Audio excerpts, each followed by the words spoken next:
Hello friends, स्वागत आहे तुम्हा सर्वांचं माझ्या यूट्यूब चॅनलमध्ये।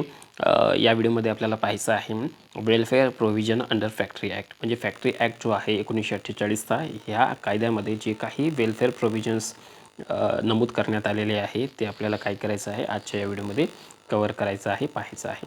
ओके, याची जी सिनॉप्सिस आहे ते खालील पद्धतीने असेल। त्याच्यामध्ये सर्वात अगोदर असेल वॅशिंग फॅसिलिटी, त्याच्यानंतर facilities for sitting, facilities for sitting खाली आहे, त्याच्या अगोदर आहे facilities for storing and drying clothes, first aid appliances, canteen, shelters, creches and appointment of welfare officers.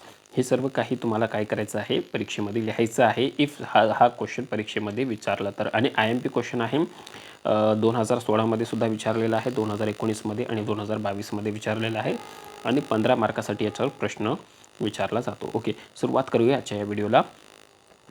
तर इंट्रोडक्शन्समध्ये तुम्हाला काय लिहायचं आहे हे तुम्ही इथं पाहून घ्या की चॅप्टर 5 जे आहे फॅक्टरी ॲक्टचा, ओके, चॅप्टर 5 फॅक्टरी ॲक्टचा वेलफेअर प्रोव्हिजन्स जे आहेत 42 ते 50मध्ये प्रोव्हाइड केले। म्हणजे आपल्याला इथं असं करायचं की chapters 5 of the factory act 1948 describe the welfare provisions under section 42 to 50। Okay, असं आपण एवढं जरी लिहिलं, नमूद केलं इंट्रोडक्शन्समध्ये तर सफिशियंट आहे। पुन्हा एकदा बघा, चॅप्टर 5 कलम 42 ते 50 वेलफेअर प्रोव्हिजन्ससाठी नमूद करण्यात आलेले आहे फॅक्टरी ॲक्टमध्ये, जे फॅक्टरी ॲक्ट आहे 1948चा। ओके, आता याच्यामध्ये जो पहिला आहे तो आहे वॉशिंग फॅसिलिटीज। म्हणजे कलम 42 असं म्हणतो की वॉशिंग फॅसिलिटीज असायला पाहिजे कामगारांसाठी। जे काही कामगार आहे, जे काही मजूर आहे, कारखान्यामध्ये काम करतात, त्यांच्यासाठी काय असलं पाहिजे, वॉशिंग फॅसिलिटीज। आता वॉशिंग फॅसिलिटीज म्हणजे नेमकं काय, तर बाथरूम्स। ओके, जे काही बाथरूम्स असतात किंवा आपण म्हणतो की लॅट्रिन्स वगैरे जे असतात ना, तर ही शौचालय मराठीमध्ये आपण म्हणतो, ते प्रत्येक कारखान्यामध्ये असायला हवं। आता इथं असं सांगण्यात आलेलं आहे की for a washing use of worker. मग कोणासाठी असलं पाहिजे, जे कामगार आहेत, जे काम करतात त्यांच्यासाठी असलं पाहिजे, नंबर 1।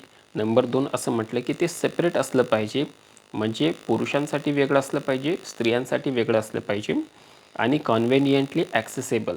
म्हणजे याचा अर्थ काय आहे, तिथं म्हणजे जाता आलं पाहिजे अशा ठिकाणी असलं पाहिजे। म्हणजे कारखाना आहे इथं आणि कारखान्यापासून 5 किलोमीटरवर तुम्हाला जायचं म्हटलं तर तुम्ही जाणार का, नाही। तर असं नसायला पाहिजे, कामाच्या ठिकाणापासून जवळ असलं पाहिजे, तिथं लवकरात लवकर ॲक्सेस म्हणजे जाता आलं पाहिजे, असं इथं वॉशिंग फॅसिलिटीजमध्ये सांगण्यात आलेलं आहे। आता दुसरा जो आहे सेक्शन 43, याच्यामध्ये असं सांगितलं की facilities for storing and drying clothes. म्हणजे इथं असं सांगलं की जे काही कपडे असतात, जे काही कामगार काम करत असताना त्यांचे जे कपडे जर ओले झाले, ओके, कपडे वॉर्म झाले, ओले झाले, तर ती ओले कपडे त्यांना कोरडे करण्यासाठी काय असलं पाहिजे, त्या पद्धतीची स्टोरिंग व्यवस्था असली पाहिजे। आणि याच्यासाठी कोण काम करेल, तर स्टेट गव्हर्नमेंट जे आहे तर मेक अ रूल्स। म्हणजे स्टेट गव्हर्नमेंट याच्यासाठी काय करेल, नियम तयार करेल, असं फॅक्टरी ॲक्टचा कलम 43मध्ये नमूद करण्यात आलेला आहे। आता पुढेचा जो फॅसिलिटीज फॉर सिटिंग म्हणजे बसण्याची व्यवस्था, ओके, सर्वात अगोदर वॉशिंग फॅसिलिटी, त्याच्यानंतर facilities for storing and drying clothes, त्याच्यानंतर फॅसिलिटीज फॉर सिटिंग, बसण्याची व्यवस्था। बसण्याची व्यवस्था कशासाठी, in every factory suitable arrangement for sitting shall be provided and maintained for all workers obligate to work in standing position. म्हणजे जे काही कामगार कारखान्यामध्ये स्टँडिंग पोझिशनमध्ये म्हणजे उभं राहून काम करत असतील, तर अशा प्रत्येक कामगारांसाठी बसण्याची सुटेबल अरेंजमेंट, सिटिंग असली पाहिजे। म्हणजे बसण्याची व्यवस्था तिथं उपलब्ध असली पाहिजे, असं इथं नमूद करण्यात आलं। If the opinion of chief inspector the workers in any factory engage in particular manufacturing process or working in particular room are able to their work efficiently in a sitting position, he may be ordered in writing। म्हणजे जे कोणी inspector असेल, okay, chief inspector असेल, आणि त्याला असं वाटलं की बाबा एखादा कामगार बसूनसुद्धा काम करत असेल त्या पोझिशनमध्ये, तर त्या पद्धतीचं असं त्याला वाटलं तर त्यावेळेससुद्धा, म्हणजे एखादं काम उभं राहून आहे परंतु तो काम तो बसूनसुद्धा करू शकतो असं वाटलं तर अशा पद्धतीची सुविधा त्यालासुद्धा दिली पाहिजे, असं इथं नमूद करण्यात आलेलं आहे। पुढचं जे आहे फर्स्ट एड अप्लायन्स, याला आपण मराठीमध्ये म्हणतो प्राथमिक उपचार पेटी. हे कशामध्ये आहे? कलम 45मध्ये.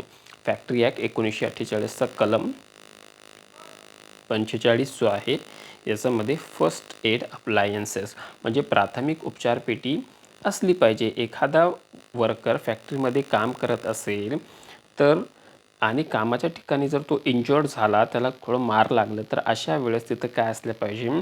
इथं फर्स्ट एड अप्लायन्सेस म्हणजे प्राथमिक उपचार पेटी असले पाहिजे.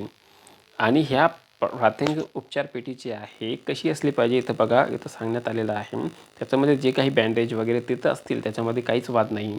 आणि जवळपास किती लोकांसाठी ती असली पाहिजे?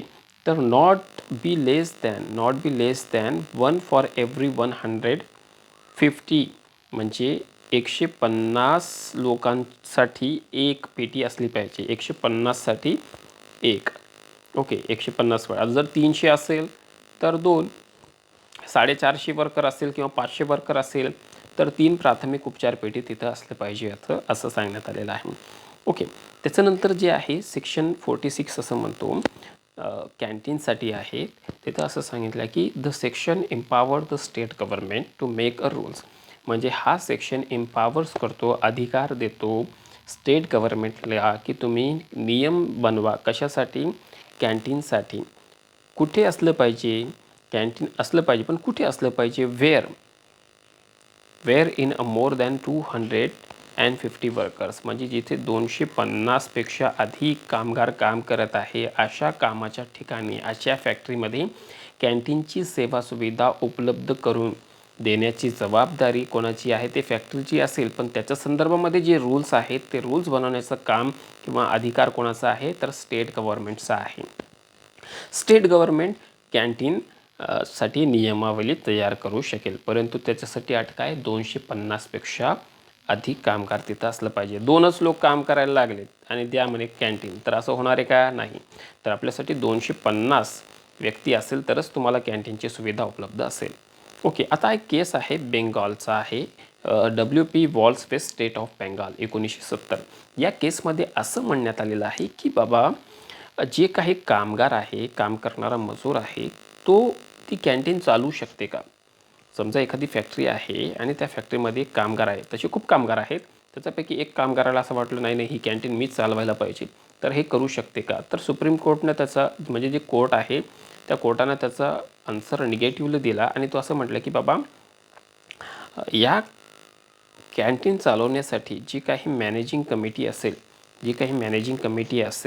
त्या मॅनेजिंग कमिटीमध्ये कामगारांचे मेंबर्स असतील आणि त्यांची इनडायरेक्टली म्हणजे त्याला चालवता येतील, डायरेक्टली चालवण्याचा अधिकार नाही असं सांगण्यात आलेलं आहे.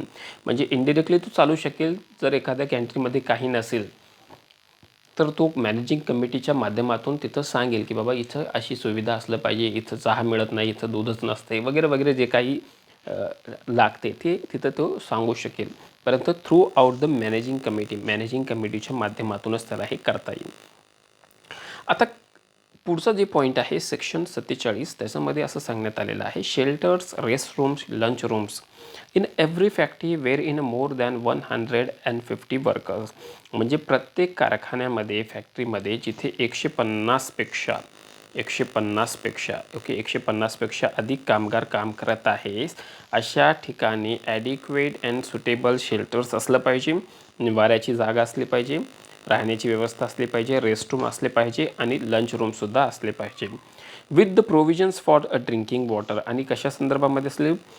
ड्रिंकिंग वॉटरसुद्धा तसं असलं पाहिजे. म्हणजे पिण्याची सुविधा असली पाहिजे, खाण्याची सुविधा असली पाहिजे. म्हणजे डबा जरी घरून आणला तर ते तिथं बसून लंच रूममध्ये बसून त्याला खाता आलं पाहिजे. असं कधी असलं पाहिजे? 150 कामगार जर काम करत असतील कारखान्यामध्ये अशा वेळेस. ओके, त्याच्यानंतर पुढचं आहे section 48 creches in every factory where in more than 30 womens. आता हे लक्षात ठेवा, प्रत्येक फॅक्टरीमध्ये जिथे 30 महिला काम करतात, ओके, किती 30 महिला काम करत आहेत अशा प्रत्येक कामाच्या ठिकाणी काय असलं पाहिजे की क्रेचेस असलं पाहिजे. म्हणजे एखादं बाळ असेल आणि त्याची आईसुद्धा तिथं काम करत असेल तर त्या बाळाच्या आईला काय करायला पाहिजे, त्याच्या बाळाला दूध पाजविता आलं पाहिजे अशी वेलफेअर सुविधासुद्धा त्या फॅक्टरीमध्ये असलं पाहिजे असं इथं नमूद करण्यात आलेलं आहे कलम 48मध्ये. मात्र किती वुमेन्स असले पाहिजे, कमीत कमी वर्कमॅन वुमेन्स किती असले पाहिजे, कामगार महिला किती असले पाहिजे, तर 30 असले पाहिजे. ओके, 30 असेल तरच त्यांना ही सुविधा उपलब्ध करून दिली जाईल. Such a room shall provide adequate accommodation, shall be adequately lighted and ventilated. म्हणजे तिथं लाईट म्हणजे तिथं प्रकाश असला पाहिजे, तिथं बसण्याची किंवा थोडंसं झोपण्याची म्हणजे एक चांगली व्यवस्था असली पाहिजे, सॅनिटरी कंडिशन असलं पाहिजे, स्वच्छतेची त्याचं काळजी घेतली पाहिजे. हे सर्व इथं नमूद करण्यात आलेलं आहे. आता अजून एक असं सांगण्यात आलं आहे की बाबा एखादी जी ट्रेन वुमेन आहे म्हणजे एखादी महिलाला तिथं काय नेमणूक केली जाईल आणि त्याच्याकडे ते कौशल्य असलं पाहिजे की बाबा ओके ती महिला तर काम करतील पण त्याच्या बाळाला सांभाळणार कोण, तर त्याचीसुद्धा व्यवस्था तिथे असली पाहिजे. ओके, आता पुढचं आहे section 49 appointment of welfare officers in every factory where in more than 500 or more workers. म्हणजे असे प्रत्येक फॅक्टरीमध्ये जिथे 500 किंवा 500पेक्षा अधिक कामगार काम करतात अशा ठिकाणी एक वेलफेअर ऑफिसरची नेमणूक केली पाहिजे. ओके, आता पुढचा एक केस आहे synthetics and chemicals limited GC Kumar. हा केसमध्ये the question was raise about the case whether a writ of mandamus can be issued against the private company relating to the officer of welfare officer.